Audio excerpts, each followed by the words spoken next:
आज आपण पोह्यापासून इन्स्टंट चकली कशी करायची ते बघणार. तर 1.5 वाटी तांदळाची पिठी घेतलेली आहे, 1 वाटी पोहे आणि अर्धी वाटी डाळे. तर डाळे आणि पोहे मंद आचेवरती भाजून घ्यायचेत. त्याच्यानंतर ना 2 चमचे धने, 2 चमचे जिरे हे पण भाजून घ्यायचेत. हे मिश्रण थंड करायचं आहे आणि मिक्सरला बारीक पावडर करून घ्यायचं आहे.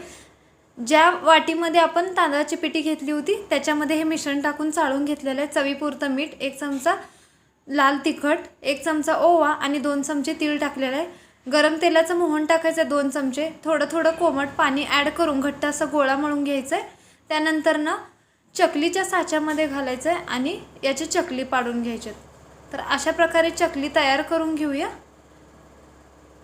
आणि या ठिकाणी मी इथं तेल ठेवलं गरम करायला. तेल चांगलं गरम करायचं आहे आणि मंद आचेवरती हे चकली 4 ते 5 मिनिटं तळून घ्यायच्यात.